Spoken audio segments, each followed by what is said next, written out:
kombucha, what is it really? A drink? A trend? Or nature's secret to feeling alive? Introducing Winfo Kombucha from Yato Foods. Winfo Kombucha restores your healthy balance, boosts digestion, and refreshes your energy. Now you know. Winfo Kombucha, the natural power of nature.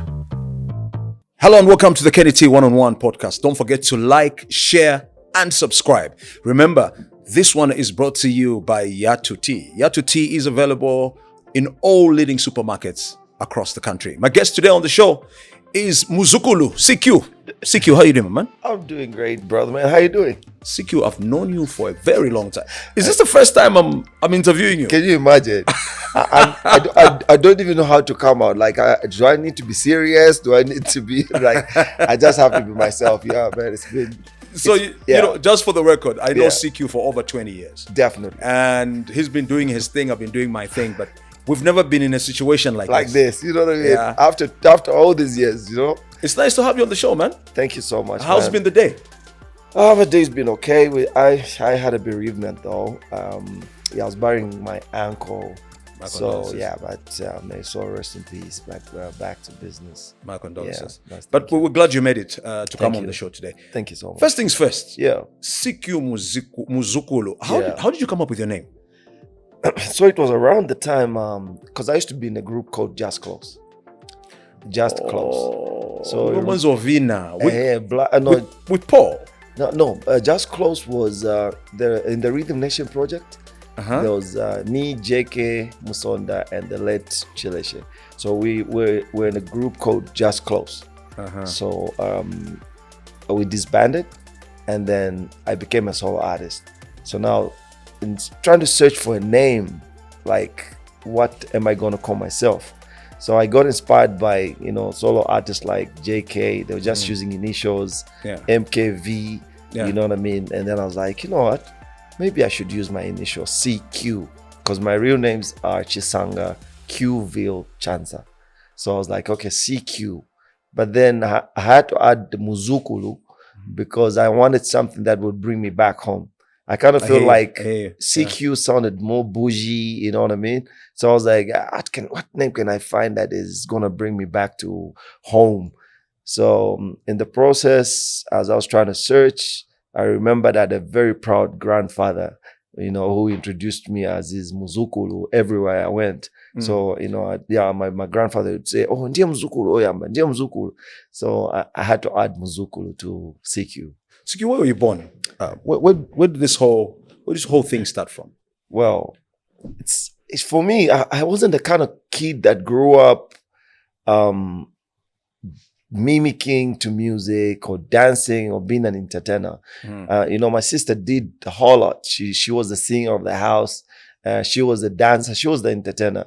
Little did I know that I was recording what she was doing, and I'll end up doing what I'm doing now. I'm born and bred Lusaka, from Lusaka. I was only told I was born in Thornpark. That's where I was. In Thornpark? Yeah. Okay. Yeah, so my dad at the time used to work for Zesco. So I was born there, UTH, but I lived in Thornpark by the Zesco flats. I'm told I was not, I was too young to know. And then all I remember is that we relocated from Thornpark to Kabwata. And then I lived almost in every neighborhood in Lusaka. Yeah, but I spent most of my time in North Mid. I grew up most of my life, in North Mid and Nyumbayanga. Yeah. I remember the Nyumbayanga part. Yeah. But let's talk about your education. Where did you start your education? School. Where did you go? I went to school here in Lusaka. Primary school, North Mid. I went to Matero East.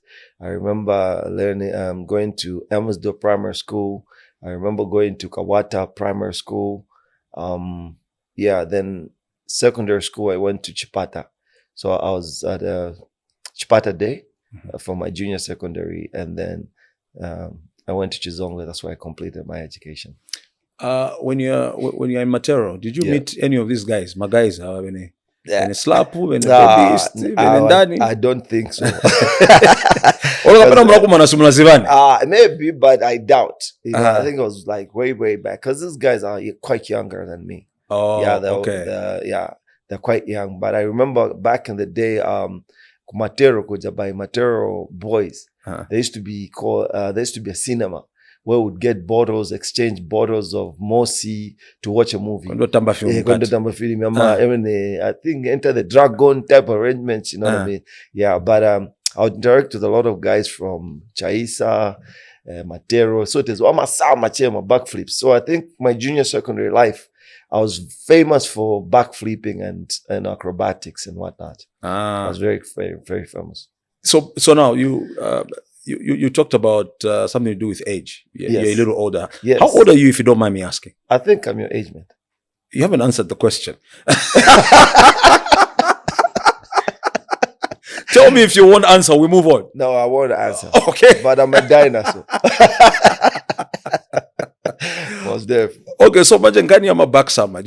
Were you thinking you wanted to do it professionally when you're young? Yeah, actually, my dream was to go to the Olympics. Mm-hmm. So I became quite good, such that everyone that saw me doing acrobatics, you know, they saw a future in me. But I don't know why I was discouraged by sentiments like, I'm fine. So, you know what I mean? So that just pulled me off from wanting to pursue acrobatics to the Olympics, to, you know, maybe these guys think I want to do acrobatics for stealing and whatnot, wanting to be a ninja. But acrobatics stealing, how?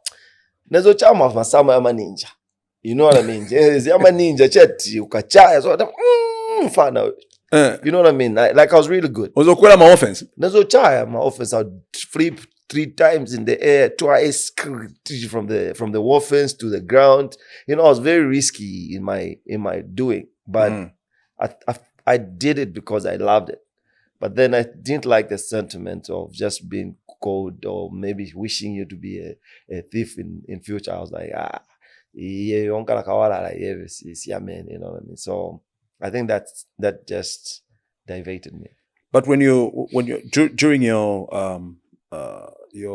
school time, what did you aspire to be growing up? Because also back in the day, parents would actually choose these things for you. Yeah, exactly. If you're an accountant, you were in bank. But for me, I think I knew I used to say I'll be a star. Mm-hmm. I just used to say I'll be a superstar. Yeah. So everything I did, I saw myself to be a star, you know. Even the acrobatics, I wanted to go to Olympics. And then when I stopped, I went to secondary school. Mm-hmm. I became a basketballer. Oh, you played basketball? I played basketball, and I was quite good at basketball, and it made me a big name. So when I go to grade 8, I started basketball, and Ozzy's elder brother, we were at the same school. What's his name? Killian Banda. Ozzy Roberto's. I thought Ozzy was. I don't know why I never thought there was somebody after Ozzy. I've always looked at him as Roberto's older brother. You know what I mean? I didn't realize there was. In fact, Ozzy and Roberto are the youngest. They're probably maybe 9 boys. Somewhere there, I don't know, but they have a lot of guys in their family. And Roberto and Ozzy are the last. So yeah, Roberto's elder brother, Killian, I think he's in Australia now. He's the one that noticed my potential in basketball. So it was I went to the court one day and I was trying to join, and then I threw the ball, and then he goes, "Youngster, have you ever played basketball?" I was like, "No, it's actually my first day today." He was like, "You know what? I think you got potential. You need to be coming. I'll teach you how to play." So I was quite a quick learner. He trained me here and there. Next thing, I was in the team. I think I was the youngest player in the team, because those days, I think, to be in the basketball team, you need to be maybe around grade 11, you know, but I was like the youngest player, and I managed to get into the team. I became quite good. I won an award for upcoming star, you know, and that's how life started. Where were you playing from? Well, Chipata, like in Chipata. In Chipata. Okay. Yes. Yeah. So because I played a bit of basketball. I think I started playing basketball from Munali Secondary School. I didn't go to the school, but would go there and Yeah. and play ball from there. Yeah. So So from school, I became a captain for my team. I think for 2 years. So from grade 11 to grade 12, I was like the captain of the team. And then I decided to when I finished school, I joined Luthers. Yeah, Ludwig Luthers. I remember Luthers. Yeah. Luthers was it was a Lusaka City Council basketball team, right? Yeah. Palibala, Patch. Palibala, yes. So I joined that team. And did you play with any Jerry? Yeah, Jerry Jordan. Jerry Jordan, when Dennis, when Joe. Those were like my teammates. Danny Pedo. Yeah. I played basketball there. Okay. And I quit. When I quitted, that's when I joined music. Music. Okay. So before we get to the musical side, how would you describe your upbringing? Like when you were growing up, were you with your parents? Were you living with somebody? What's the story? Can we know that background a little bit before we get to music? I grew up with my parents. Okay. Yeah, so I only left my parents when I went to school, like just went for school in the Eastern Province. My boarding. That's when I separated with my parents. So I've always been with my parents. Okay, so your mom, your dad, what were they doing for work? Yeah, my mom worked for Bank of Zambia for 19 years. So I think most of my childhood, I just knew my mom works for the bank and she retired in the Bank of Zambia. My dad was a chief accountant for ZCF. So he was an accountant, but he worked in many places. I think he was on demand those days. His job bachati wasenza kapani ku intercam kuchano ku mwendele ukonde bachati wali ku zesco wali uku that kind of thing, but he ended up with ZCF.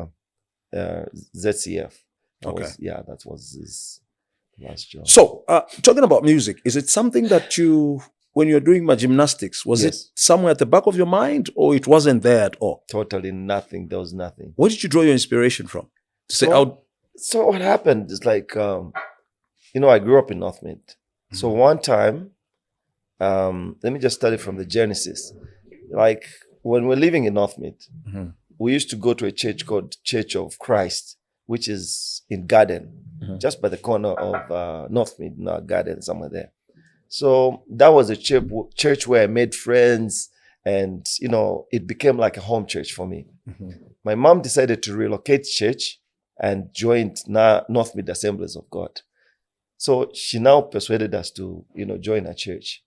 But I was like, I already have friends, at that church. So it took me a long time for me to go to her church. So one time she says, just come for a day, come and see how our church is like. And then if you don't like it, you can still go back to, Church of Christ. So I went to North Mid Assemblies of God for the first time. And it was around Christmas time. So what really thrilled me was seeing youngsters performing, they were doing their Christmas plays, and there was a group of young kids like me singing. Yeah. So just me seeing them singing, I was so thrilled, I was so excited, and something in me just drove me to feel like I could do what they were doing. So I think that's where it all began. I just felt like, I think I can also sing, But it's not like I tried to sing before. I never mimicked to any song. But just that moment, I felt like I could do what they were doing. And I spotted one of the guys in the choir. After church, I followed him up. Hey, bro, I want to join. I like what you did. The guy was like, we always do our rehearsals on Saturdays. You can come. And I joined the choir, the small junior choir. Before I knew it, I was song leading. And that's how my music career started. So, after grade 12, yes, did you decide to go to college, university? Yeah, I did. I did marketing. I did marketing at Greenwood Institute. Was in town in town those days. Yeah, and then I wanted to do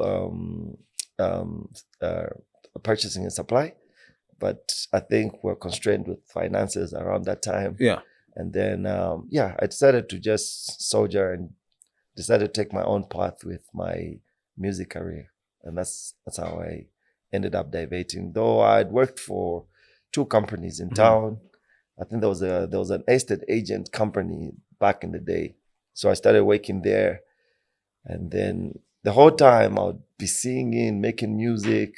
And my boss noticed, like, I really love to sing. So, Love to sing, yeah. but then he still, entertained me somewhere. It felt like, okay, maybe that's what he loves. And So what kind of a job were you doing? I was just a consultant. Consultant, Chan. A consultant, back in the days, like, you're an agent, like, you're working for a company. Mm-hmm. So it was a good framework. Like, you have positions there. People looking for properties. You tell them, you orient them what you have. Okay. You take them for viewing. It was very professional back in the day. Okay. Unlike now, where you can just be an estate agent, like, you can start selling houses or whatever properties in the streets. Or it wasn't like that. So I was just like a consultant. Like, so when a client comes, for example, if I'm looking for a house to rent, when I come to your office, you'll probably be the one I'll deal with, and then you explain everything to me, and then you assist me with the viewing and everything else. Yes. Okay. And then you pay to me, and then I'll take it to my boss like that. So, which one was the first song that you did in terms of songs that you recorded? Yeah. That you actually did an actual recording of? My first song was Pretty Girl. Uh-huh. So this Pretty Girl, it was a song that I wrote using Joe Thomas's Good Girls instrumental. So we were just playing, actually, like playing around and singing in the bedroom. And then one guy says, what you're doing is really nice. Continue what you're doing. Mm-hmm. So we kept on writing that song. And who's we? Me and my friend, Chileshe. Okay. Because we started, the two of us at that moment. So the way I started music was at Luther's, they didn't pay me for my allowance. So I needed to buy sneakers, from my allowance. They were not paying you. At that time, they didn't give you the money. They didn't give me the money. So delays in payments prompted me to quit going to the basketball court, and I decided to start just playing in a bedroom recording with my friend. Uh-huh. So around the time that I was trying to raise monies to buy sneakers, I started recording us. So we started recording ourselves in the bedroom. If you remember back in the days, we had those X-Buzz. Yeah. Those X-Buzz. Yeah. Those had an inbuilt mic. And my friend had two of those. The other one would be playing an instrumental. As we are singing, we're recording everything into the other day. So that was our daily, Those ones, it's like a button calling like surround. Surround. Yes. So we'll be recording ourselves just like that. So that's one of those one takes type of thing. Yeah. So one time there was an ad on radio that there was going to be a competition called Road to Fame. Mm-hmm. So we decided to participate on that competition. We went and paid for the competition fee, and then we won. We won the first prize. So the first prize was for us to record in a proper studio, and that's when I decided to. That's when I recorded Pretty Girl at that studio. But you're saying we? So were you with your friend? So at the time? Yeah, it was the three of us at the time. Okay, we had gotten one guy, so we became the three of us. So Musonda at the copper belt. Okay. Musonda Walia. He's on the copper belt. Chileshe Moseni is late now. Yeah, so we're the three of us. And that's when we formed Just Close. So when we won that competition, we were assigned to record with Heritage Studios, which was the Mwesa Brothers Studios. Kelvin Mwesa, yes. And, so Kelvin Mwesa was an engineer at that studio. Okay. And I bounced some guys. Kwenda ku studio. We won. But the studio was too busy with gospel artists. Yeah. So the guys were trying to fix us in. Come on Thursday, come next week, come on Friday. This is the opportunity. My guys even gave up. So even the guys now felt like, we need to get rid of these guys. Yeah. The way they recorded us is actually back. You know what I mean? So it's because we kept on pushing. So one of these days, they said, come on Friday. We went there on a Friday. They forgot us. We went there around 10. The guys were in the studio the whole time. The time they were knocking off, Coming outside, they found us. My guys, mukaripo. You know what? Let's just record them. So I remember Sebastian Mutale was a producer and Kelvin was the engineer. So they were like, let's just record them quick. You know, so they said, guys, come in. So how's that song go? We started singing. Kelvin, Sebastian played a few chords. Quick, like within 3 minutes, 4 minutes, he made chords on the keyboard, played the bass guitar. Kelvin now was like, okay, guys, I want you to record because I have no time, time up. So all of you gang up on this mic. I'm going to do a one take. So we had never been in a studio. We didn't know how recording goes. We just went on the mic, grouped ourselves. He played the beat. We were singing. And the next thing, we made a mistake towards the end. Guys, get serious. One take. So we did that one take. Next thing, he just mixed it just for us to listen. Yeah. You have a metal tape? We do have a metal tape. Okay, let me just put it there. We played. We were so excited. We went to the neighborhood. We danced, played the songs, and it was crazy. The song was crazy. It was buzzing in the neighborhood.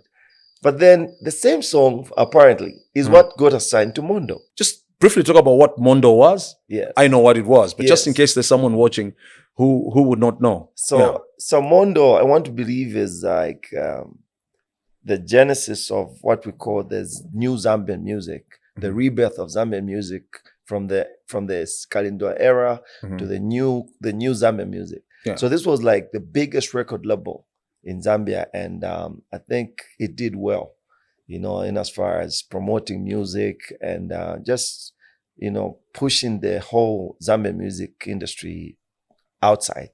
I think they did quite a tremendous job. So I was talking about getting signed to Mondo. So when we got that demo, what transpired was because we obviously were excited and we're kids in the neighborhood, we played the song to almost everybody. And apparently, K-Smash used to be in the hood. He used to be our neighbor. Was he on radio at the time? He was on radio. Oh, He was on radio. Nyumbayanga. Yeah, in Nyumbayanga. So he goes like, you know what, you guys? I hear you guys rehearsing all the time. I have this idea.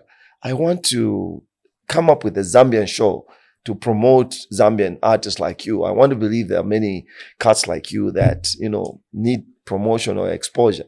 So when I start my show, I'm going to call you guys to come and, maybe participate. But in the meantime, you can submit your demo tape. So we gave him that same unmixed demo, like it was done quickly. We only realized that after the experience at Mondo, So we gave K-Smash that. So you realize that my guys wanaita mangisa chap. It's not dub or no dub. Besides, they caught you guys when they were knocking off. Exactly. So it was one of those where we were excited, thinking that's how songs are recorded. Yeah. But then we gave K-Smash the same demo, and he played it on radio. And then we got overwhelming feedback. People from the Copper Belt, who are those guys? Please bring them on the show and whatnot. Things started happening so fast. So K-Smash comes and then says, you know what? People loved your song. Can you come for an interview? At my show. Was it on the Local Rhythms Countdown or on the Hot Demo Action? I remember he had Hot Demo Action. Yeah, Hot Demo Action. Yeah. So Hot Demo Action was like where the genesis of Hot Demo Action. So when he played the song on Hot Demo Action, we got that overwhelming response, and then we were invited for an interview. So after that interview, it's one thing that led to another. When we were on that interview, Chisha, the CEO of Mondo Music, was also locked into radio, and he was listening, and he liked us, apparently. Okay. So after that interview, we went home excited, but then we got some big news now that Mondo Music wanted to sign us after that interview. We couldn't believe it, because K-Smash was like, you guys, I got a call from Chisha. He says he wants you guys. And he says, if you don't have transport money, you can get on a cab, go to Rhodes Park School. That's where the offices are. And then, you can go and talk business. Okay. So following day, I think it was on a Monday, we didn't have transport money. So we decided to get on a taxi. Pay forward. So we got there, and I was the leader of the group. He came out, went to see, we had just close. He was excited to see us. Okay, how much was it? Like 30 kwacha. I think it was, Then he paid for us, and then we started talking business. He was like, "No, I heard you guys. You're really good. I heard you." And actually, we had done, send out requests for people to send demos, and I've already compiled the 15 artists that I want for the compilation album. But then I kind of felt like you guys have what it takes, so I'll sign you up. So in the meantime, here's a contract, go through it, and then if you're happy with it, you can sign it. I was like, boss, just show us the way to put the signature. This is Mondo Music we're talking about. You know what I mean? I was just said, if others have signed, then why not? I mean, just tell us where to sign. Are you sure? I was like, yeah, we're sure.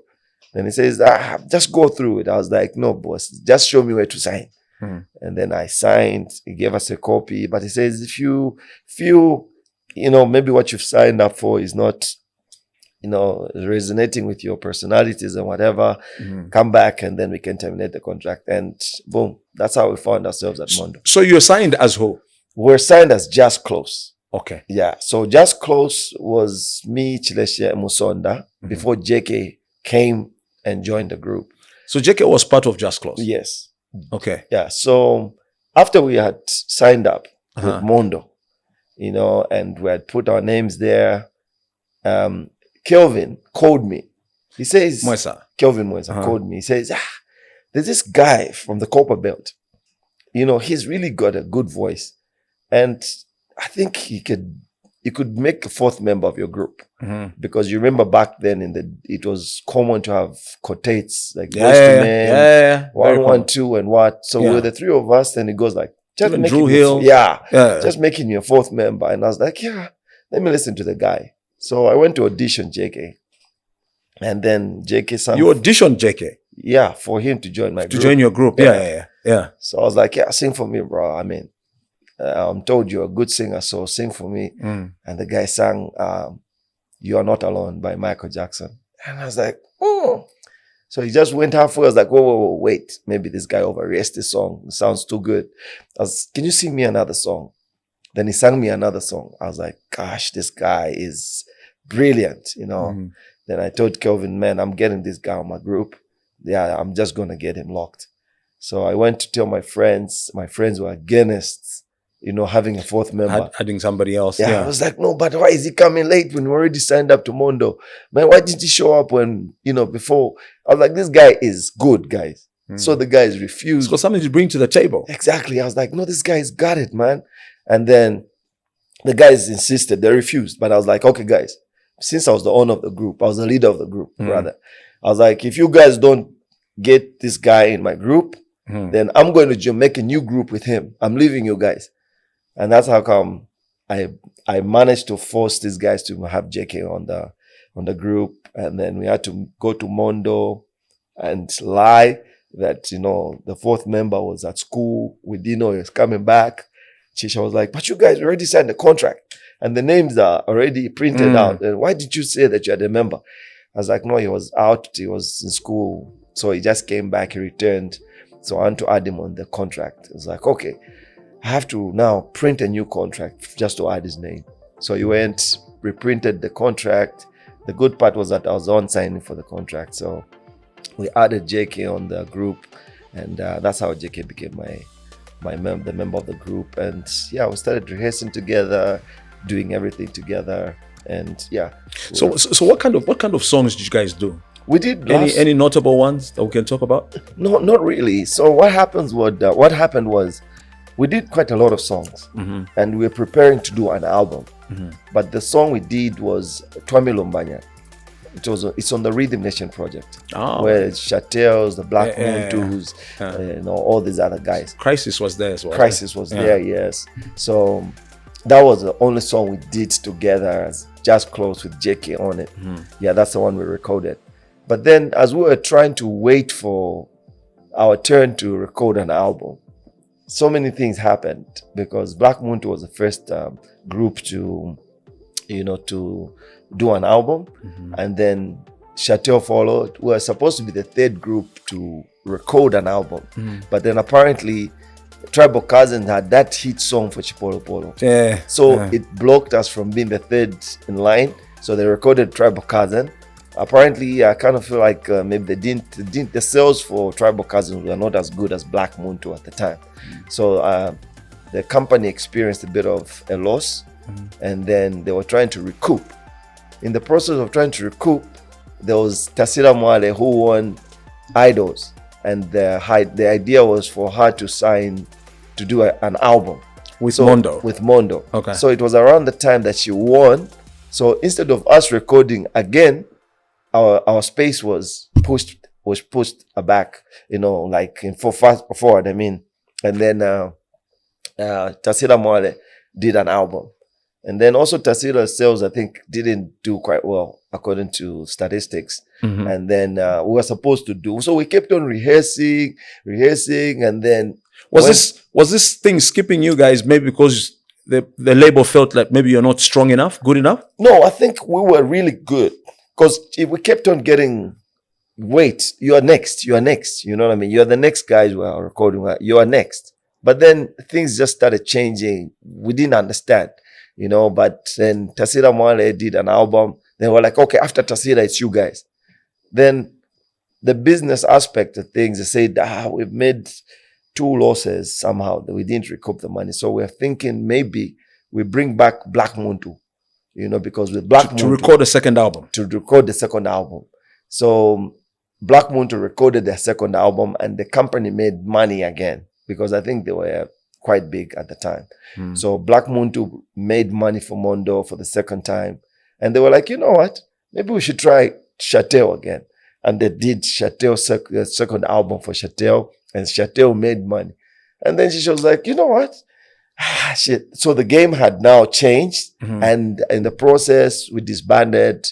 JK went and joined New Age, and then we remained as Just Cause. Why did you disband? Financial constraints, because we are not able to record music for ourselves and pay. So I think in the process JK joined a New Age, and then we remained the 3 of us, and then the other guy went to school. We remained the 2 of us, and the guy just quit on me. I was like, bro, I think this is not working for me. You can do it alone. And that's how come I became a solo artist. But time had already gone. But because I had this big dream and I wanted to fulfill my desire, like I had a lot of things to share with the world. I decided to pursue the music, and that's when I became CQ Muzukulu. So at that time, I went to David Sling and started recording with Sling Beats. That's where I met the likes of Chameleon, the Hamoas, the Mampis, and all that. So my first single was Nibora Kutenga. So that was produced by Bravo. Yeah, it was produced by Charlie Bravo. Yes. So Nibora Kutenga at the time was like my first single. But then I moved in with K Smash now and Marshlands. We started staying together with K Smash. She was my housemate. I was recording my album. At the time, you guys were not neighbors, but we lived in the same neighborhood because I lived in Hansworth as well. Yeah, right there. You were on the other side with Jabu. Me and K Smash. Yeah. So it was my housemate, and I kept on, recording. But the time I recorded Nibora Kuteng, I think it was too advanced for the time, because I think that around that time there was Zambezi mid-tempo type of vibes. So Nibora Kutenga was quite fast. It was too fast, such that even when I took it to radio, it didn't play. It didn't receive the much needed airplay, because it was totally different from what was happening. Who wrote it? Charlie. Charlie wrote it. He wrote it and he produced it. He produced it and I sang it. So what happened again when I went to the studio that day, it was my session, because at Sling Beats we had 3 hours each, like you space up every... Because under Sling at the time, was this the time there was Hamoba, there was Taitu, there was General Ozzy, and all of these guys. It was a whole bunch of talented guys, Chameleon and all that. So we used to give each other 3 hours each. So it was my turn.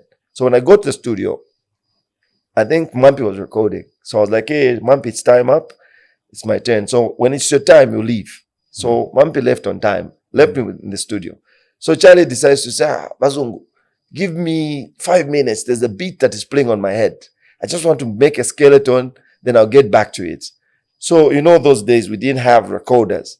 So if you have a song on your mind, you need to sing it until you go to the studio to record it before you forget. So I had a song that day that I needed to record. And then Charlie tells me, can I just make 5 minutes beat? This guy went on to 40 minutes, 50 minutes, an hour. Vibe behind Daikufu. So I would come out of the studio, go and recite on the song so that I don't forget. I come back, the guy just keeps on making that beat. About 40 minutes before my end of time, then he goes like, this song, I think I've got, I was like, whose song are you making anyway? Then he says, I don't know, I'm just making a beat. Do you like it? I didn't like it because it wasn't my type of music. Yeah. I was like, yeah, I do. Actually, I do because it's in my time. I do like it. Okay, so you only accepted because you wanted to record? No, yes. Not because you're even feeling the beat? No, nothing. Okay. I didn't feel anything on that song because it wasn't me. You understand? It was, I would never record a song like that. So I was like, I like it. Then Charlie was like, okay, let me just finish it up. We write something to it. So because he was in the vibe, I was just looking at him. I was like, yeah, whatever, man. Today my session has been messed up. Even the song I came with, I've forgotten now.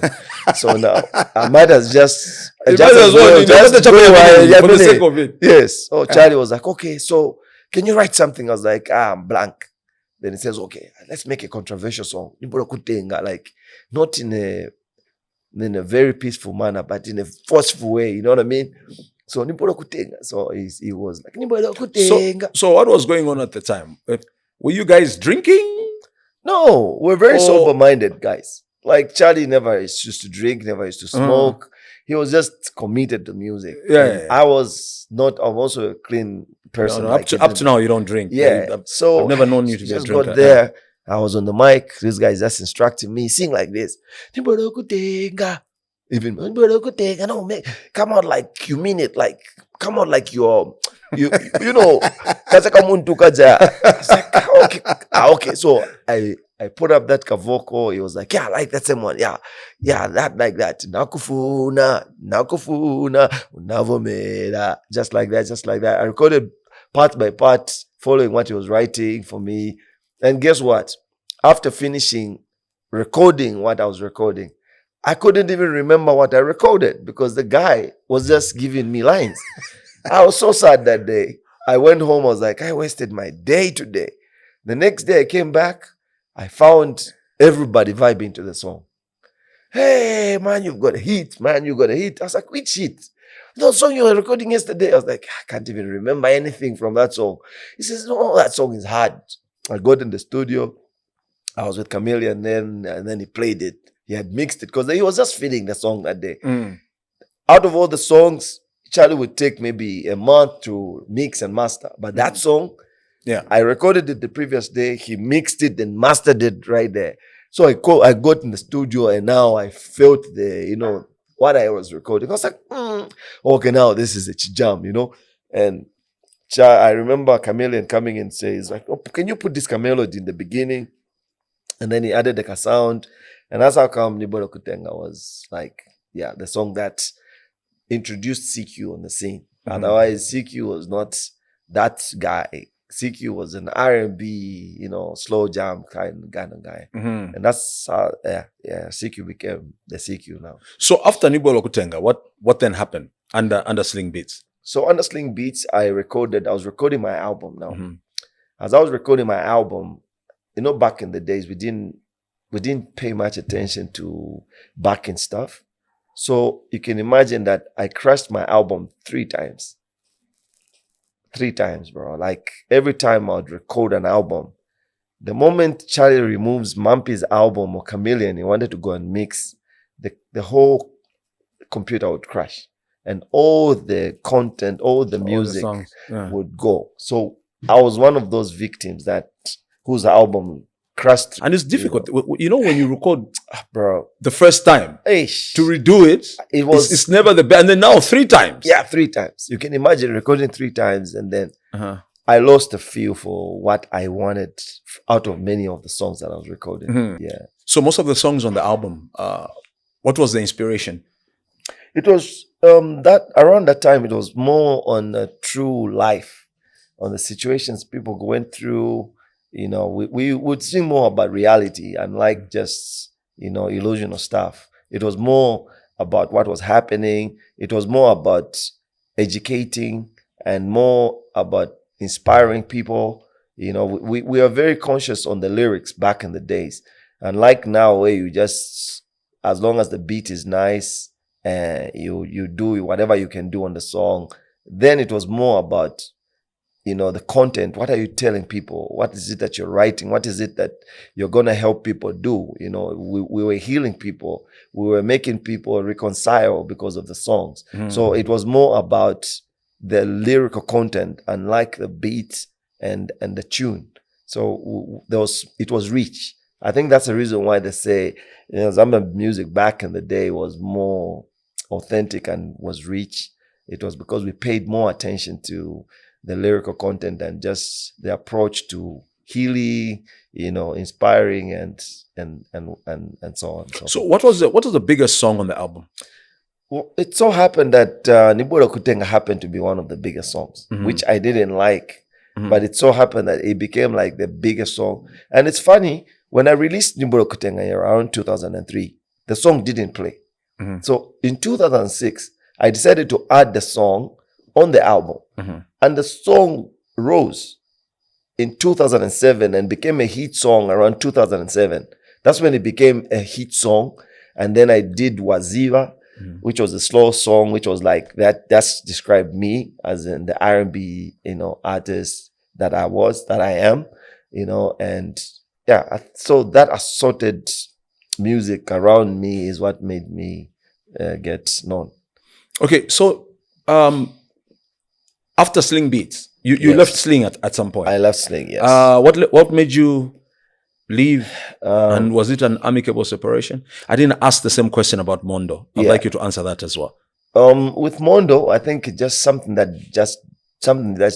it died off because I felt like they wasted our time, and I wanted to surprise Chisha, trying to get back at him, but then I just left Mondo without talking anything. I think everything just died off like that. Went to and joined Sling Beats. With Sling Beats, we had a bit of constraints here and there. We had some issues where the studio could not be in operation. I think we went through a downhill. So the studio closed, and then it was difficult for us to find another place. So Charlie was like, no, when I get a new place, I'll let you guys know. So we took our ways. But how was Chameleon releasing his music? Look, all the albums that came around Chameleon time were Sling Beats was in operation. Okay. Yes, okay. Sling Beats was in operation. But then there was a time the studio closed because of I think the owner of the house wanted to complete the house, so we moved out of there. And in the process, Charlie was trying to look for a new place, to establish the Sling Beats. But then I think it was around that time that most people left, started to do their own things. So I decided to work on an album, not with Sling Beats, but just as on your own. Exactly. Found a studio. I recorded everything, paid for the studio time, and I was the executive producer for everything and owned the rights. And yeah. So that was my second. CQ, with all these hurdles, yeah, when I look at the way you're explaining, yeah, you're supposed to record, all of a sudden somebody else is recording. Yes. Music, project being Crashed. deleted or crashing Yeah. or whatever it is. Yeah. And things not really going the way you would have wanted them to go. Exactly. In what space were you mentally? What kind of thoughts were you having? Because it should have been frustrating, to be honest. It was frustrating. It was a very frustrating moment. But I think I focused more on the vision. Like for me, it was the end gain. It wasn't about what I was going through. It was more about, I see myself there. So whatever it takes, I'm going to get myself there. So all these were just like, you know what? I'm going to get my way there. I'll find my way there. And I think For me, it was more passion driven as opposed to the money aspect of business more. I felt like there was something I needed to share with the world. There was music that I needed to share with the world. And I felt like if I released that music, I'll be at peace. So it was more about me and being peaceful. I knew if I didn't do that, I would go mad. Yeah, I would have been more frustrated than anybody. I think I would have been depressed. So it was passion driven. It wasn't even about the money. I didn't see the money. I only saw me delivering what I wanted to offer. Great. So when you went to record an album, on your own, yes. Which studio did you go to? What was the album called? So the second album was 7 Star. What's that? 7 Star. 7 Star. 7 Star. Yeah. Okay. Yeah, 7 Star. Why? So 7 Star. I think I heard about the 7 Star in Dubai. I think we have 5-star hotels. But then I heard about the 7 Star. Nkanyama Hotel. Nkanyama Hotel. But nga inspiration chat. 5-star. That's your album, 7 Star. 7 Stars elevation. You know what I mean? Okay. But then I came to 7 is a very prophetic number. 7, I think it means completeness. So I was like, I'm making myself a complete star. Like 7 Star. So that's the whole meaning behind 7 Star. So I recorded with G Note Studios. That's where I released hits like Nganafika featuring Exile. Yeah, so it starts like, it's a G-pop production, G Note baby. So that was G Note Studios. Okay. Yeah. So I did a song with Exile. And that was like one of my biggest hits. Yeah, one of my biggest hits from that album. So on that album, which other notable artists did you collaborate with other than Exile? Other than Exile, I did a song with Nalu. Yeah, because Nalu and I come from long way. Okay. I didn't mention that she was in the junior choir at North Mid Assemblies. Oh, when we just started. Yeah. So me and Nalu sang in the same junior choir at North Mid, together with Hezron and Ngosa and Faith Musonda. Okay. Yeah, Faith. Yeah. Okay. Faith, yeah. She sang. She sang in church as well. Yeah, she was always playing the role of Mary. Okay. As far as I remember, she was always our Mary, the mother of Jesus, and she sang with us. And yeah. So I come from those ends with her. So I did a song with Exile, Nalu. Who else did I do it? JY Son at the time. Yeah, I'm trying. But you had all these connections, CQ. Yeah. You had a friendship with JK. Yes. You had the Amobas and them, Yes. and then the Chameleons and all of that. Yeah, JK was on the album as well. Oh, he was there. He was on the album. Okay. So I did a song with JK on the 7 Star album at Multi Lava. However, most people didn't know who was singing, whose song it was, because we sound almost the same when we sing together. Oh, really? Yeah, so there's a song called Multi Lava. So if you listen to it, if you Google it up or you go to YouTube, you'll find that you can't tell which one is CQ who is. But I think JK got most of the credit for that one because he had established a certain type of singing. So I ended up sounding like him as opposed to me. So I was trying to look for myself. Trying to find yourself. To be different because me and JK sound almost alike when you sing together. Yeah. So I realized that at some point you made a decision to leave Zambia. Yes. I think you went to the US. Yes. Nichanichika pacha. Budget number tenda kuma shows kuma States. We went for a tour in the US. So who's we? Me and OC were the three of us. Me, OC, and J. Wyson. So OC ndi wamena salira kuja. Anasara. No, but we had gone. Okay, so you went, and then what happened? We went. We did a whole big tour in the US. We went to over 25 states. It's just in the US. It was like we had the best time of our careers. Who were you guys performing for? Were you the Zambians, of course? Okay, the Zambian community living in the US. But the biggest show we ever had was we had a show on a Wednesday or Thursday. Whilst we're in Minnesota. So we went to visit a friend of ours, and then the guy was married to a white woman. So we stayed there because we had a show in Chicago, like maybe 2 weeks. 2 weeks. In 2 weeks' time. So whilst we were around my friend's house, the wife asked us, like, "So how long are you guys here for?" So we're like, maybe 2 weeks. It was very uncomfortable because, in African culture, we don't ask visitors how long they are going to stay there, So we kind of felt uncomfortable. Like, I think Swachifuna zona 2 weeks. No, you're going to be here for 2 weeks. No, I'm not asking because I don't want you guys. I'm only asking because I need to buy food. So manje mwana ngala kum guys 2 weeks. Guys is my friend. He's a promoter? No, he's my friend from school. Okay. So we were there was another state which was close to where we were. So he says, "Guys, come to my house." He invited me to his house. Bwerani mungala kuboba. But chilingeko. So it nande check chilinga. Actually, tina show in 2 weeks time. So guys about bweranje chilingeko. So the wife is the one that asked us. Madam. Guys, how long kuno? So 2 weeks kuno. 2 weeks? What are you guys going to be doing in 2 weeks? And we're like, nothing.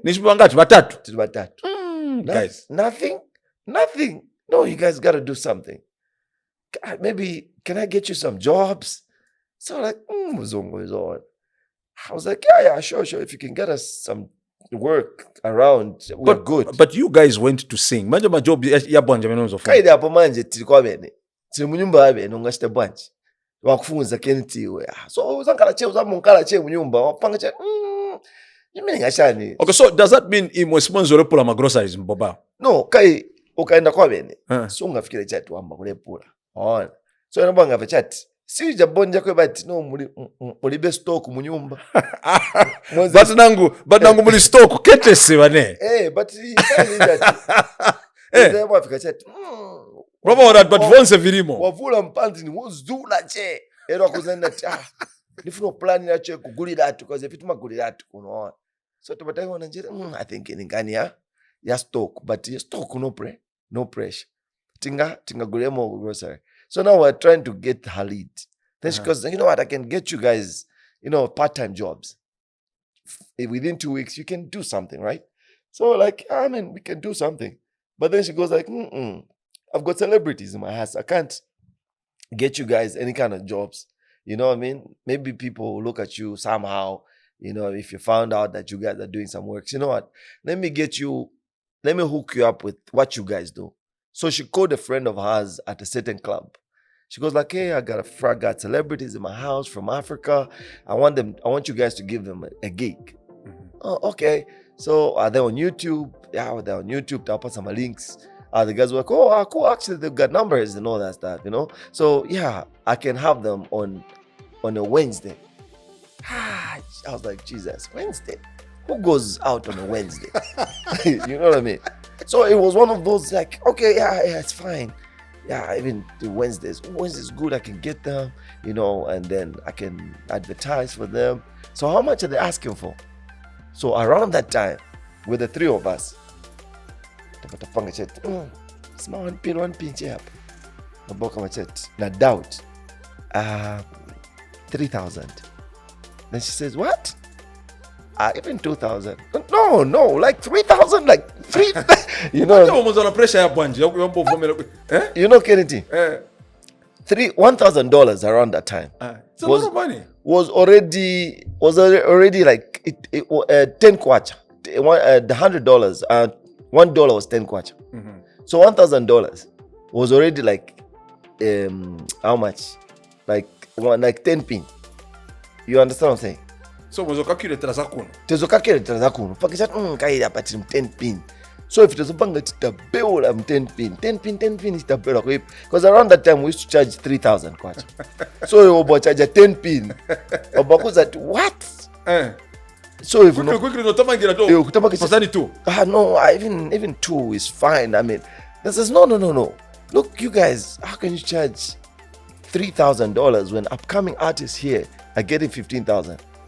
$15,000. It's like, so you guys didn't do your research. we didn't expect we'd perform for Americans. Yeah, We were just performing for Zambians. Yeah. So the Zambian market, the Zambian audience, we used to charge them $1,000 per show. Okay. So the Zambian community, it was 1,000. Now this woman, she says $3,000, like $3,000. We're like, yeah, $3,000. It was like, no, that's too little. You know what you guys don't know what you guys are. You don't know what you guys are doing. I'll be your manager. I'm gonna. Uyo manje mzungu wamene mkazi wa mzatu wamene uja mkazi wa mzatu. Oh right. She goes like, you guys, I'm gonna be your manager. You can't be getting $3,000. I'll be your manager. I'm gonna push in $20,000 for you guys. I'm like, okay guys, so these guys are big and all that. So I want 17 for them. $17,000. Oh cool. Okay, so Wednesday. Next week dapache Wednesday fe limo ya botting. Nifichani vichitika hivi kungena moja tapiche muli ba models kekeka bwenda ku show. Yeah. Now they've got this habit in the US. They don't, when you come to the club and there's an event, they'll always make people make long queues. So now we go to this place and then there's a long queue and people are going in slowly. And I was like, what are these guys doing here? I'm sure there's another artist they're coming for. Kanshiva Life, they marketed us big time. They marketed us. We got in there. Bros, it was like 4,000 people in there. And I was like, what's going on? Next thing, VIP, celebrity lifestyle. By the time we were coming to perform, that was the biggest show we ever had in the US. And then we went back to our Zambian 1,000. Wait a minute. Manager, Anopsanche managed for one show. Anacha for that show in her region, because she was just she's a wife. Okay. And then she had connections with that club. But for the time we were in Minnesota, she decided to become our manager. Okay. So the 2 weeks after elapsed, we went to Chicago. That's where we had our big Zambian gig. We met Dandy Crazy there. And it was me, Dandy Crazy, OC, and JYC. So, manje, first, muri 17, mnatenga mwezi ngati?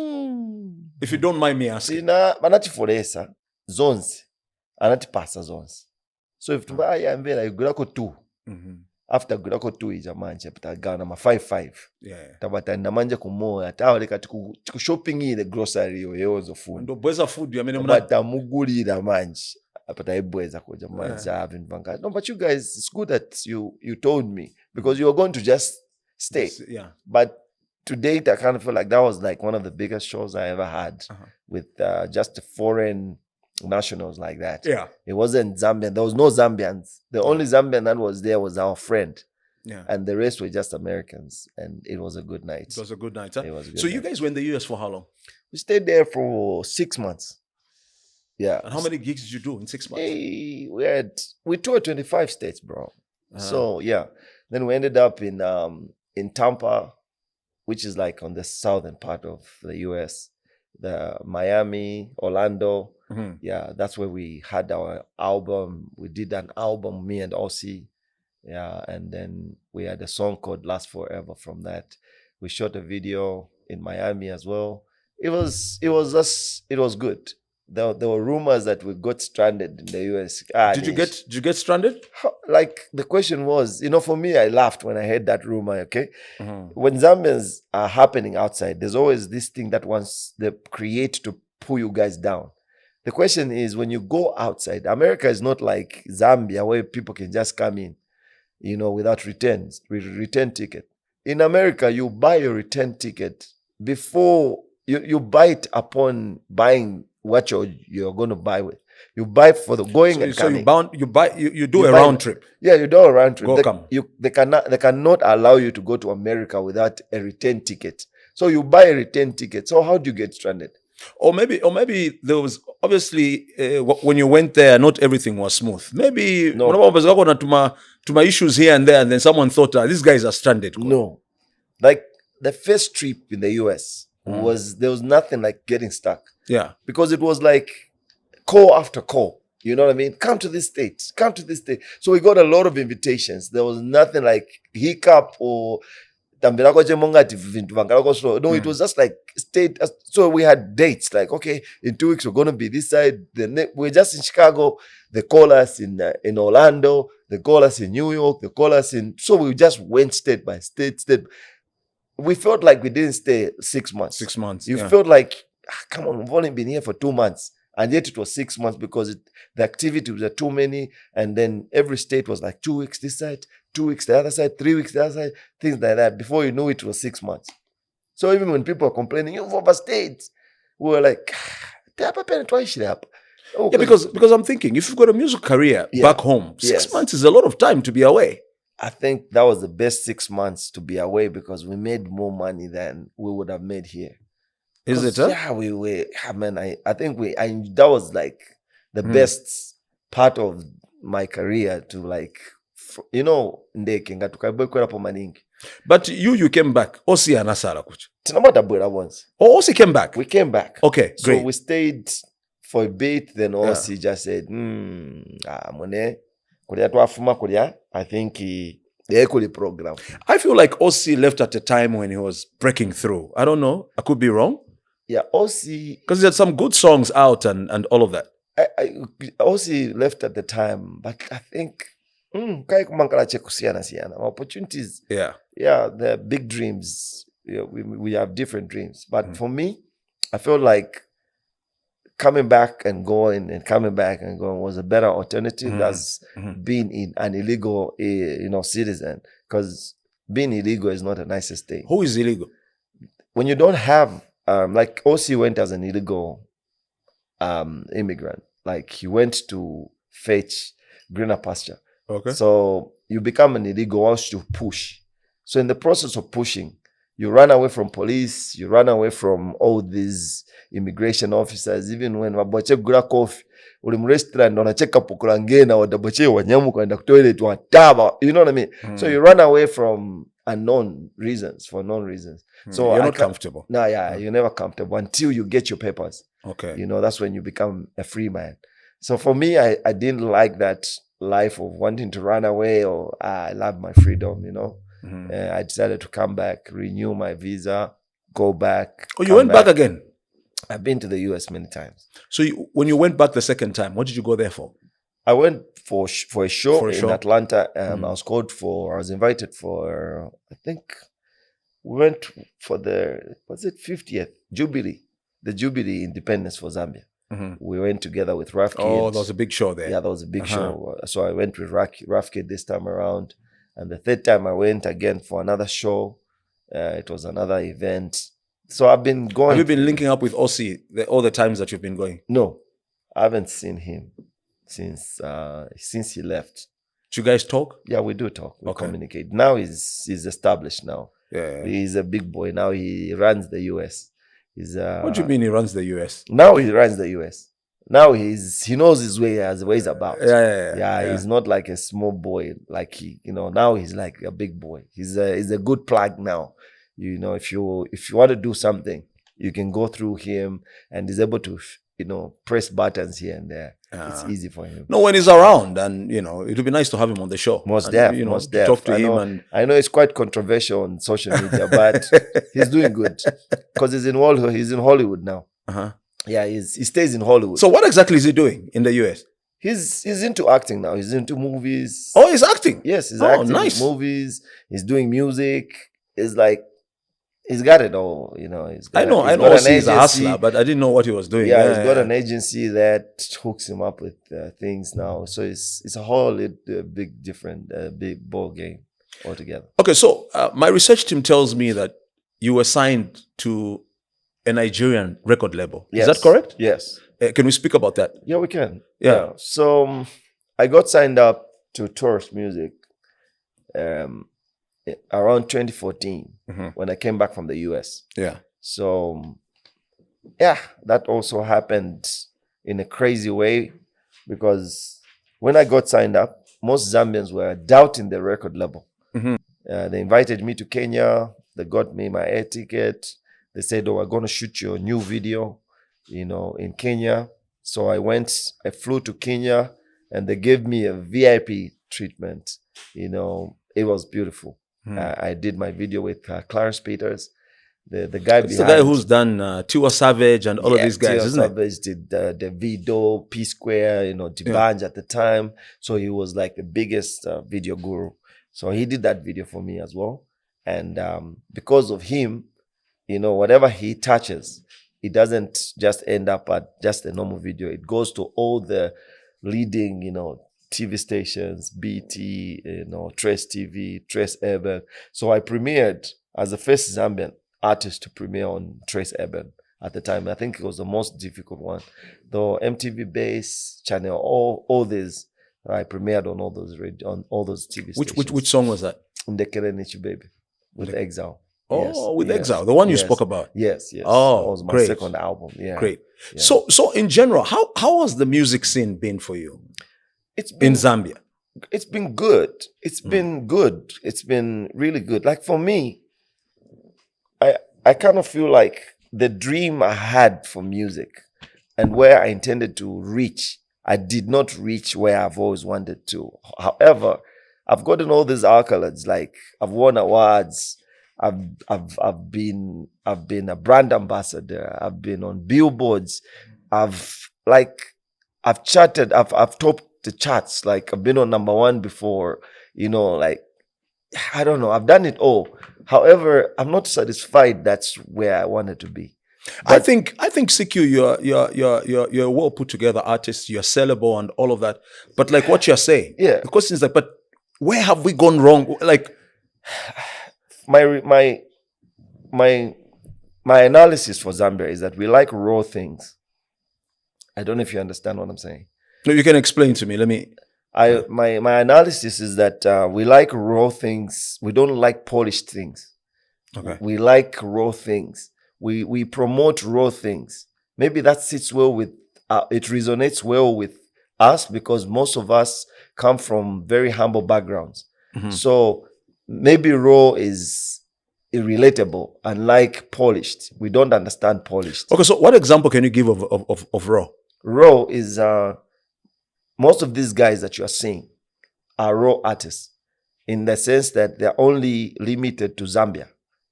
You understand? So anyone with the potential to go beyond Zambia is not accepted well. So an artist who's sellable, for me, I'd say maybe examples of maybe Cleo Ice Cream. Cleo Ice Cream is a polished artist. She's polished. She's an export material. If you make any small little accident, you would see Cleo Ice Cream with Cardi B, back to back, like that. Mm-hmm. People like Bombshell, Mm-hmm. those are sellable artists, you know what I mean? But people like those type of artists are not well received in Zambia. They're on the other side. So because they're polished, we don't like polished things. Do you think raw. maybe your style is more international appealing as compared to local? Maybe that's why? That's what I'm saying. Uh-huh. That's basically what I'm trying to say. If you're already polished, it's like you speak a certain language more for the outside than for the people here. Yeah. So here we like raw things and elevating them to a certain level. Mm-hmm. But then the danger about that is that we make these people feel like they're running the show, yet they're just average-ish. Like they reach the roof. They have the roof they reach, and they cannot go beyond that roof. And that's what we like. We like them to reach the roof. But those that we know can go beyond the roof are not going to be received well or pushed to their destiny. We like to limit them and make them feel like they ain't all that. But your maps is both locally and internationally acceptable. Would you share that opinion? I had last shared this opinion and it was quite very controversial. Okay. In my understanding. Okay. But I think it just goes to, for me, it's a matter of preference at the end of the day. Mm-hmm. Yomops is doing great. Yeah. I think his music is being accepted outside. And I think I would love to see us get received well and accepted out there, like in Nigeria, and do collaborations with these other nations, which is he's trying to do so far. He's blended well from being this raw artist into now being this international artist that is becoming, which is a good thing. It's a good sign. However, there's standards. How can I put it? There's limitations that we need to break. You know what I mean? It's very sensitive when we talk about someone we're calling the biggest artist. And then if I say anything that doesn't sit well with people, it feels like you are jealous or you have some kind of issues with him, which is misunderstanding half the time. You know, nobody wants to hear someone speak negative towards someone who's perceived as the biggest artist. You understand? It always carries that controversial issue. But he's doing good so far.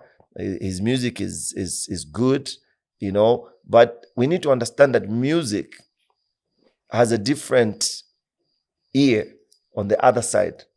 Not what we like. You know what I mean?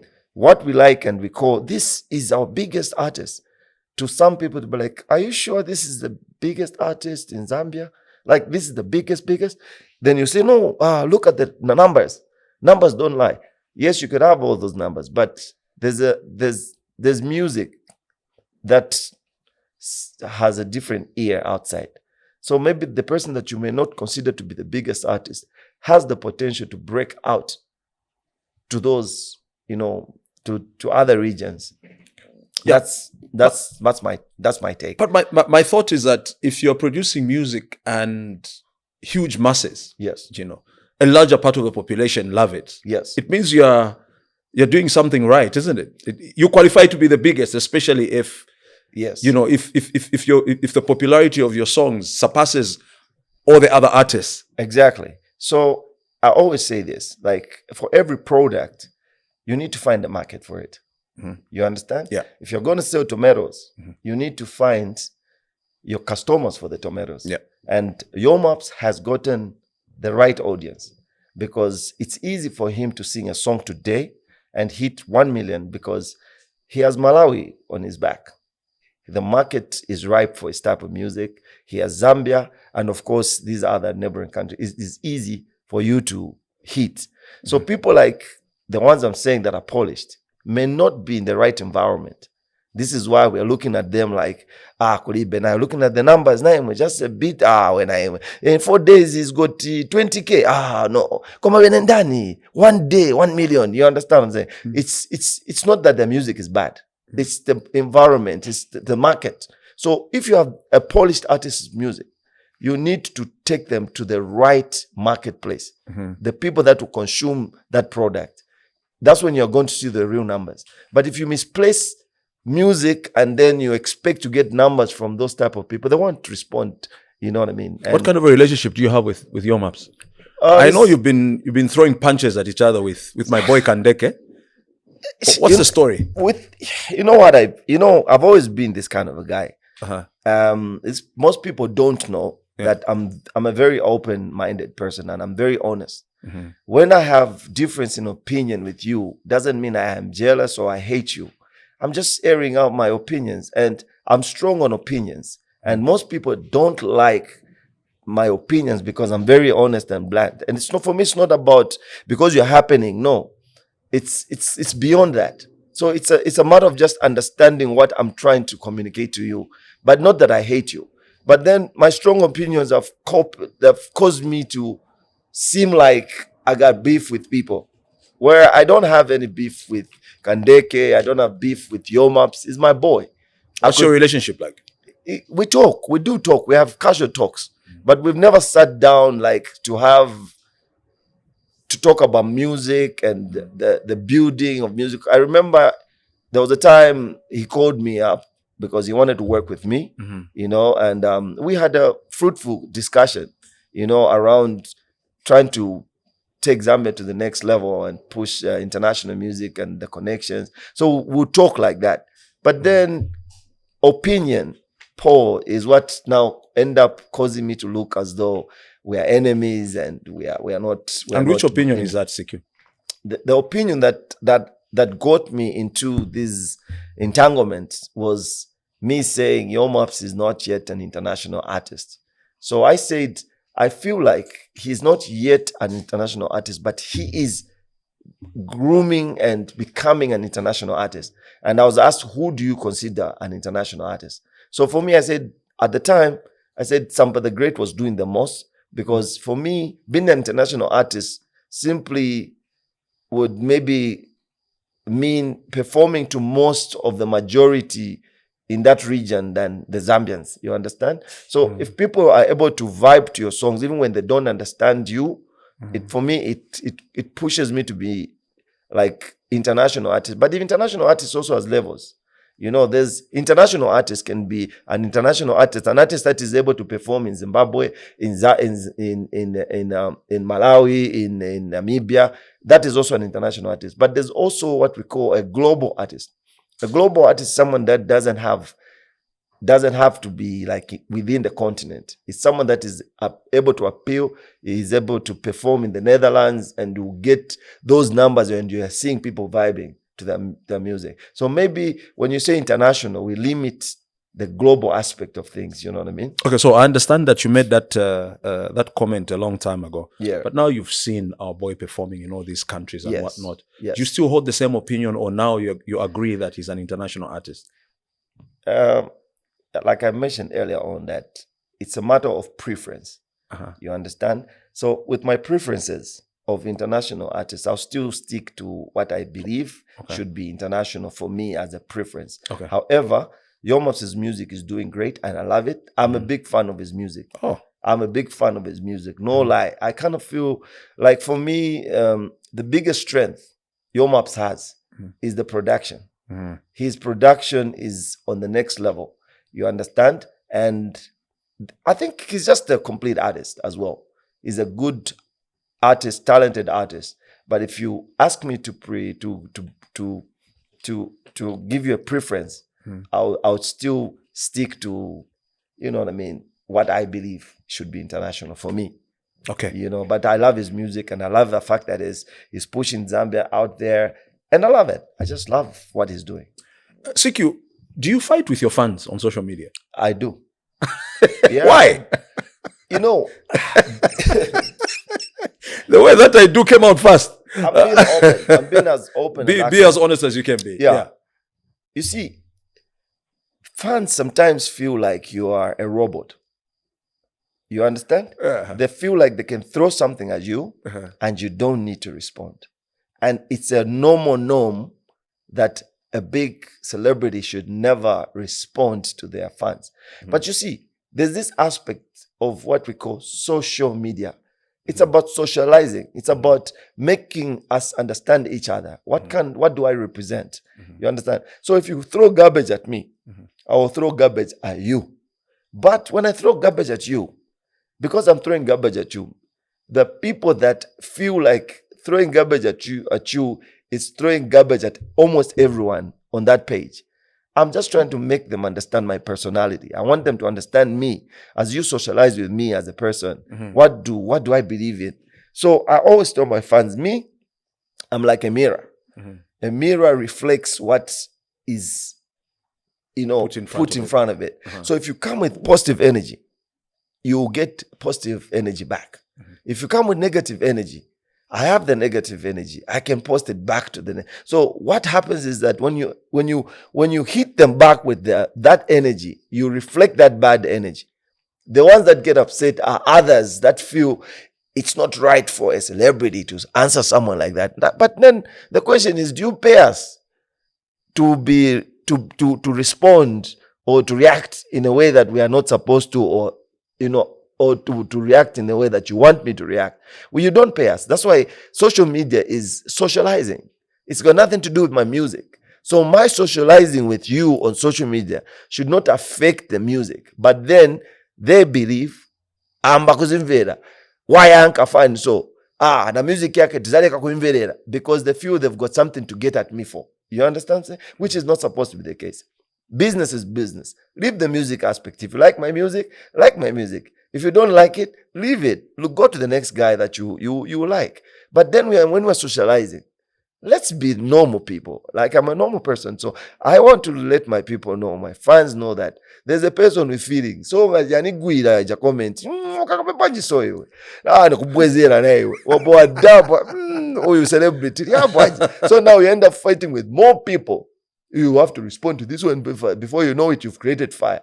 So now I ignore a lot of them. I just respond to a few, just to let them know that there's a person behind, not AI. It's no longer an AI. It's a person, human being with feelings. Great, CQ. You've got a very good sense of fashion. Yeah. Where'd you get your inspiration from? Do you have someone that dresses you? Someone that takes care of your wardrobe? Can we talk about that? And we'll talk about your appearance or your acting in Zuba very quickly before we wind up. Yeah. So my sense of fashion, actually, I think I was just born with it. But I think I got most of that from my mother. Okay. My mom always used to want to look the part.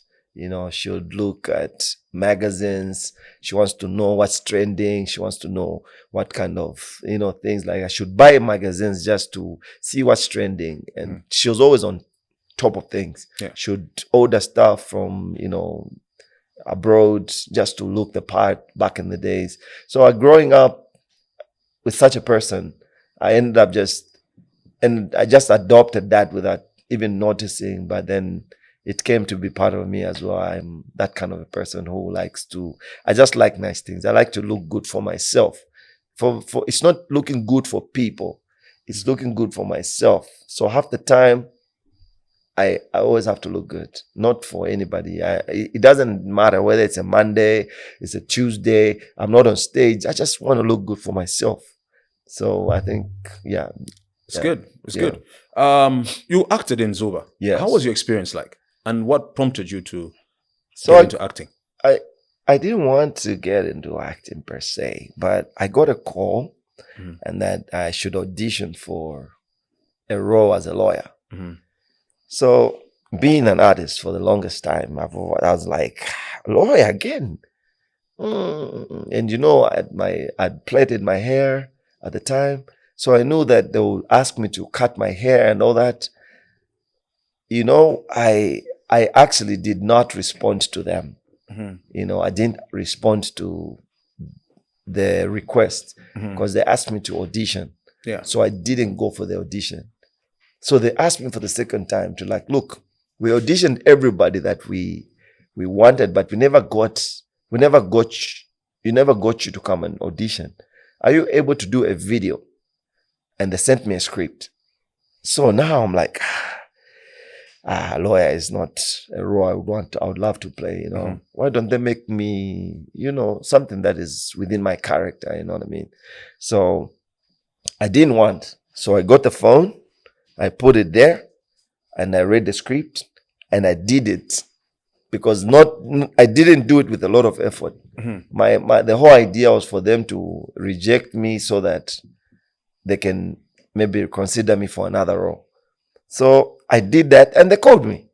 They said, that was a good, that was a good audition you sent us. It was good that we like what you did. So we want you to have a role as a lawyer. So I was like, oh my God, now I have to cut my hair. So I went there, we agreed, and then I had to cut my hair. And did you enjoy it? Yes, I did. I started enjoying it after getting feedback because now people, you know what, I think you're doing a great job. Are you a lawyer? I was like, oh, really? Am I a lawyer? Okay. So now I started getting motivated and I started loving it.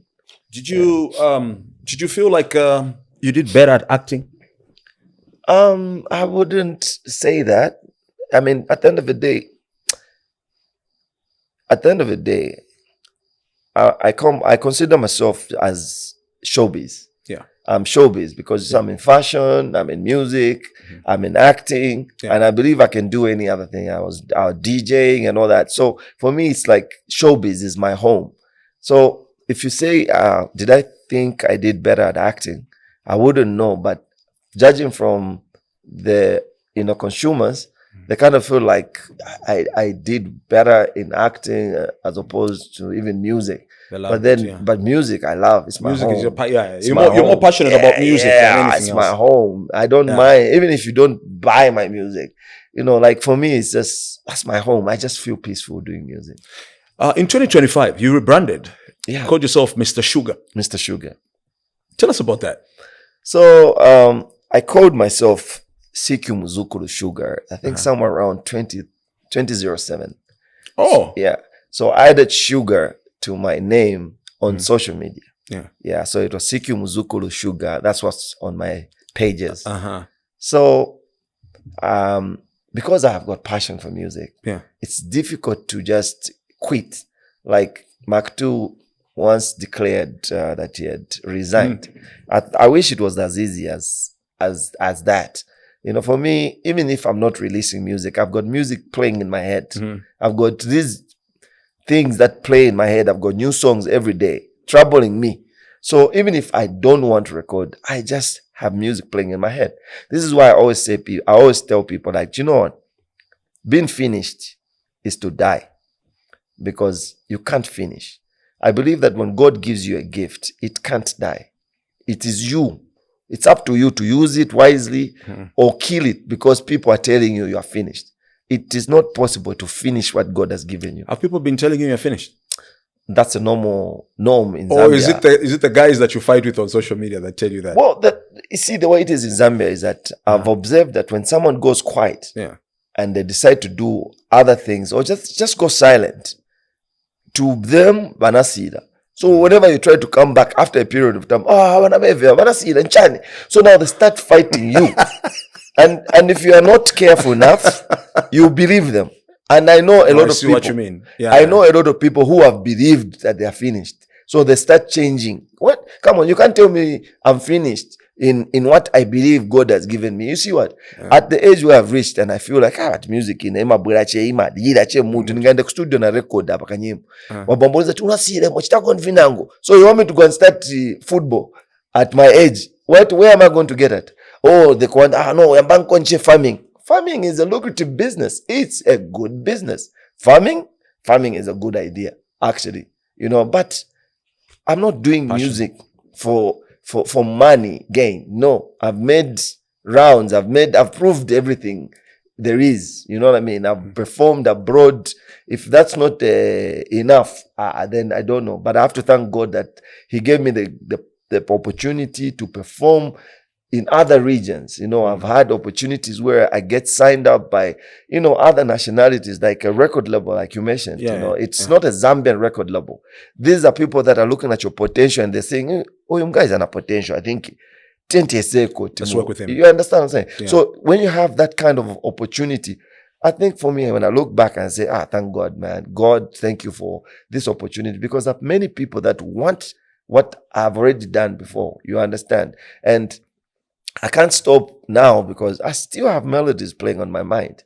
So I'm just going to offload them. Whether you like them, you don't like them, I'll keep on offloading them. You call them flops. I have a lot of flops for you. I will release the flops until I'm satisfied. CQ, I'm told that you, other than music, you're also a businessman. Yeah. Can we quickly talk about that as we wind up? So I run a media company. I do advertising, branding and advertising. Oh, great. So that is my other hustle. Okay. So most people always believe that just because I'm not doing music, then I'm suffering.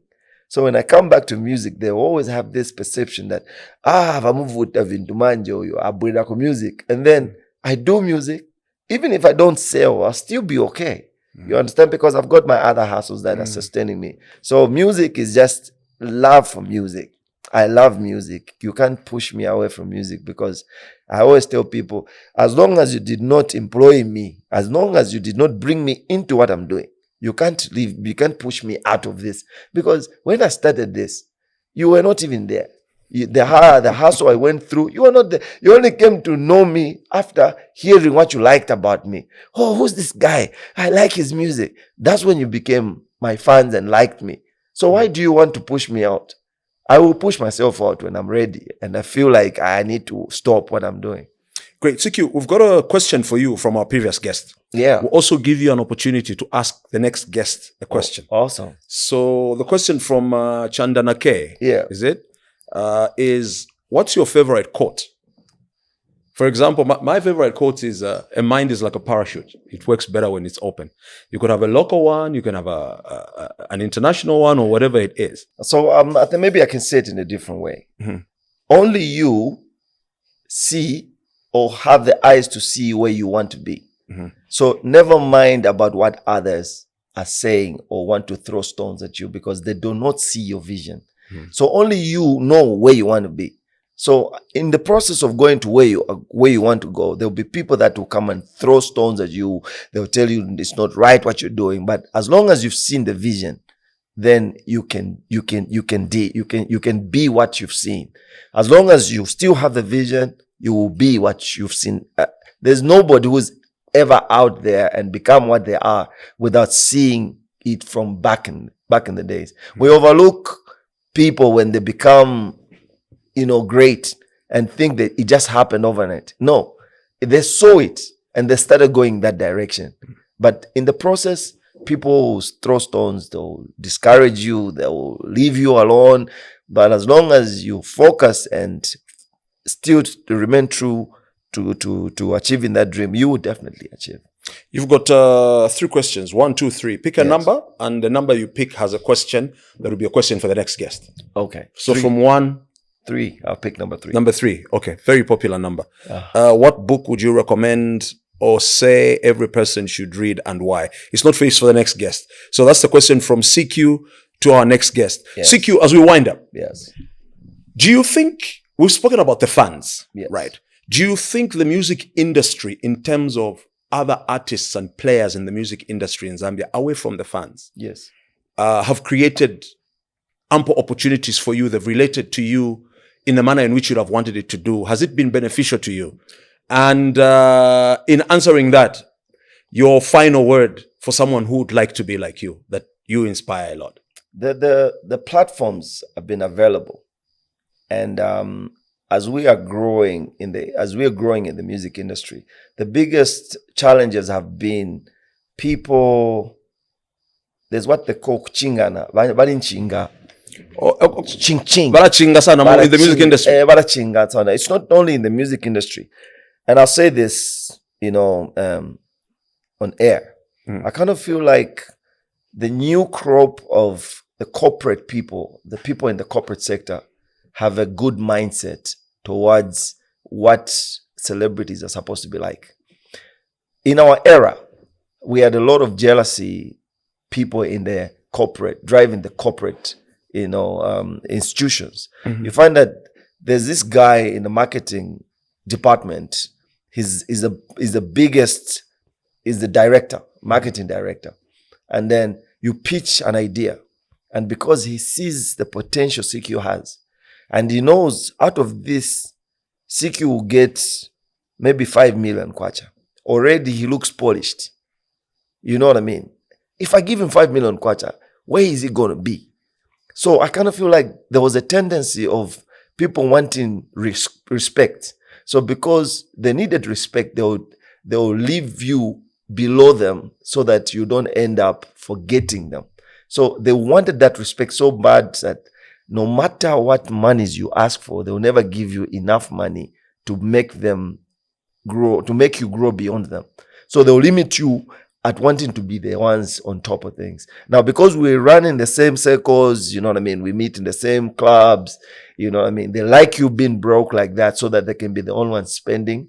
You know what I mean? Controlling. They want to control, you know what I mean? So when they're doing the Hennessy's, you're doing your Castlelight, they feel happy. You go to them, they'll give you a portion that is good for you, not beyond you. They don't want you to have a Hennessy with them. They always limited you. So at the end of the day, if you look at the music industry, we need a lot of corporate backing and support for us to grow. Any artist that has grown beyond the limits has gotten corporate backing. You understand, whether you like it or not, in a way or two, there's always going to be that corporate backing. That's where the money is for the music industry. Our fans, they're there to consume music for free because of the environment we're in. We are not yet at that level where our consumers can buy our music, it can really big things. So we get most of the monies from corporate, support. But the corporate support we had those days, I kind of feel mindsets were more bundu. So it's better now. Yes. Okay, now, great. Corporate institutions would say, you know what, I want you to be a brand ambassador. And there's this money for you. You understand? Yeah. Monies that are good monies that are able to sustain you and make you reinvest in the music. You understand? This is where you see people going to shoot abroad. They go to shoot, they're able to do collaborations. It's from corporate monies. You understand? So if there's anybody that has ever done a big collaboration, most of the monies came from corporate backing, unlike a show, just a normal show, chadiva, showgrounds, or Polo Grill, whatever it is, whichever venue, you can't get the kind of money that, that you're supposed to get. In 30 seconds, CQ, your word to upcoming artists. So my word to the upcoming artists is that you need to be consistent.